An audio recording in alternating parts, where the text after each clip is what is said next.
This is part 1 of my videos on villains, developing villains. There is a saying in drama that says, the show is only as strong as your villain. This is true for books too. A weak villain produces a weak plot. A strong villain creates a great plot that grows in intensity and makes a great drama curve. Thus, understanding your villain is vital. He will drive the plot. The villain is the one making the moves that the heroes have to counter, so you must know what he wants, why he wants it, what resources he has, and what morals he has. But I'll get to that. Let's start with types of villains. There are basically 3 categories of villains: sympathetic, unsympathetic, and situational. A sympathetic villain is one that the reader sympathizes with. These kinds of villains are great for high school stories where the hero or heroine overcomes and makes a friend of the villain, changing them to an ally. Sympathetic villains make great sidekicks to non-sympathetic villains.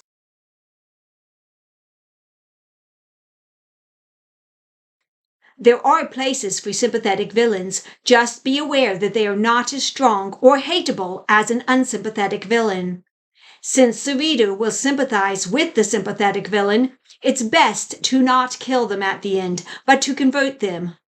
A non-sympathetic villain is the strongest. He is despicable, hateable, and the reader will be happy to see the hero put a sword through his chest at the end. If you want intensity in your book, make your main villain unsympathetic. Situational villains are also a thing.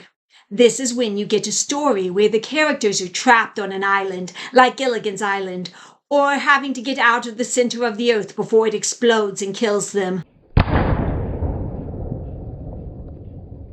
There are times a situational villain is fitting, but it's not as strong as an unsympathetic villain.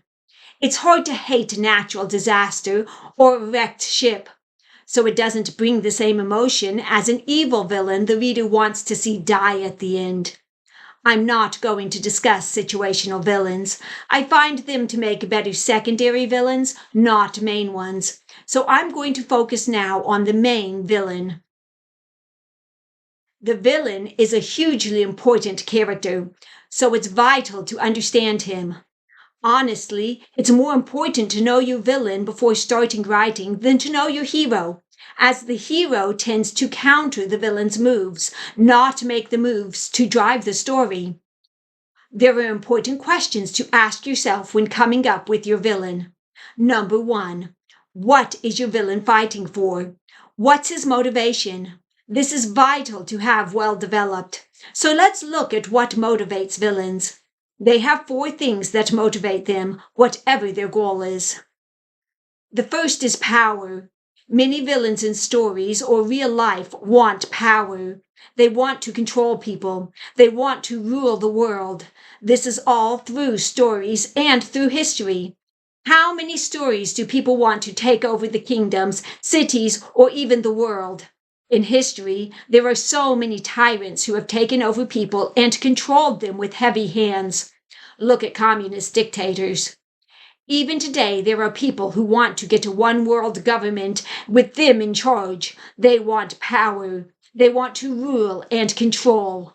Many different goals fall into this category.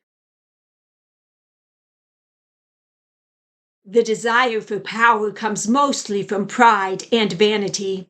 The people think they know what is best for everyone. Their way is best. They are superior. It is a dangerous and damaging mindset and makes a great villain. The second motive is revenge. The desire for revenge is a harsh master because it springs from hate, hatred of those who wronged the villain, and often is a result of the villain deep down hating himself. So he seeks revenge to convince himself the person is wrong about him. A third motive is insanity. Batman's Joker is a great example of this.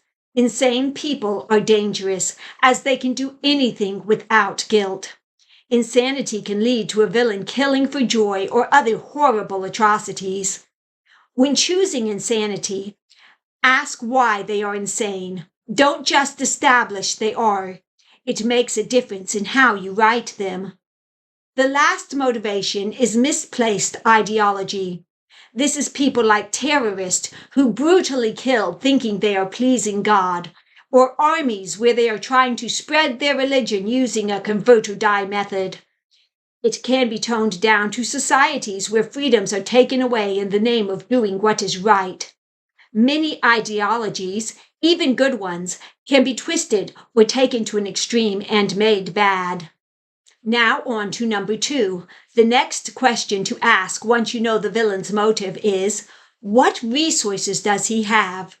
This is important to know because it limits what the villain can do to get what he wants.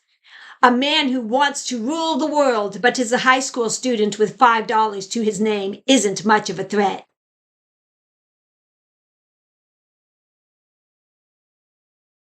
What can he do? Hold a protest at school? He's not that dangerous.